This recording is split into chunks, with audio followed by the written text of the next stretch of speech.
never really own a Patek Philippe. You merely take care of it for the next generation. So the big first step, I would say, in the Patek Philippe history chart is when Adrien Philippe created what's called the keyless winding mechanism. Basically, it's the original version of your watch being able to be wound just by a crown.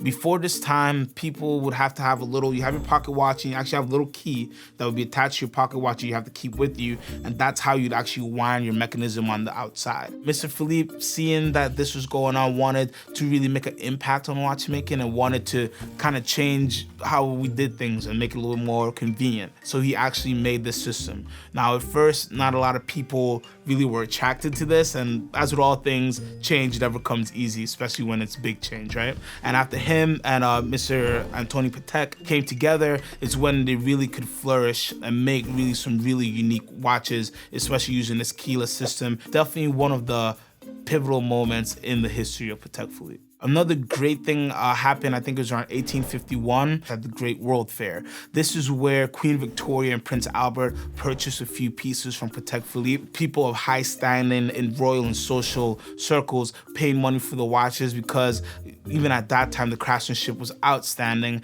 and it was just something different and unique that you really didn't see before. Another really cool thing that happens is around 1935 or so, the Henry Stern Watch Agency actually starts importing watches from Switzerland of Patek Philippe into the US. Two very important things here.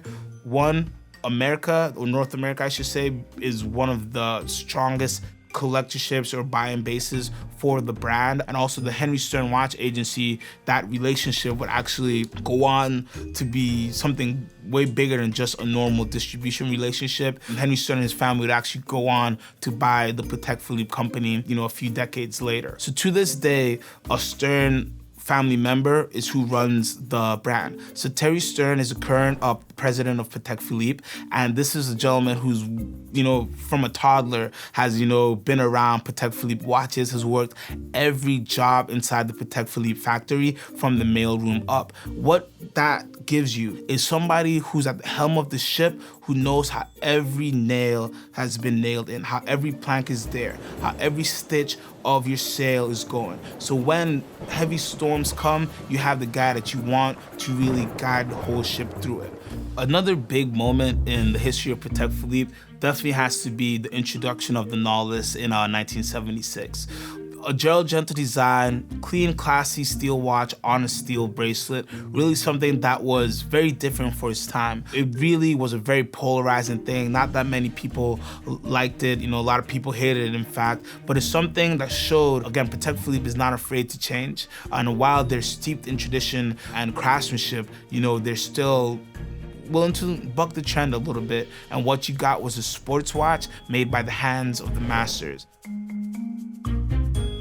Pivotal range I want to talk about a little bit is from 2013 to now. This is a time where we saw the brand do a lot of interesting things when it comes to the pricing of their watches. In 2013, there was, anywhere from, 5% to 10% decrease depending where you were globally in the valuation of the brand. This was, during the time where the currencies were going a little bit crazy, and honestly, some things were just valued a little bit too high. What this showed is that Patek Philippe wasn't a brand that just steadily wanted to keep raising the prices of their product, but they understand the value of their pieces and what was a fair value for their product. They're also a brand that is really in tune with their pre-owned market space and auction market space and monitor things really, really well. A great example of that is this year, 2018, where the Patek Philippe Nautilus series of 5711 and 5712 were both raised in prices. The demand for the piece is so strong that it's created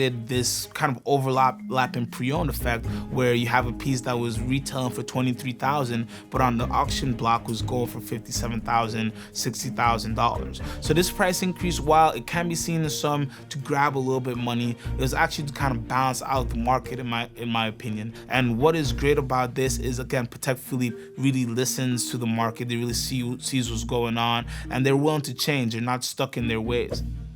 I'm CQ, and this was Pivotal Points in Patek Philippe history.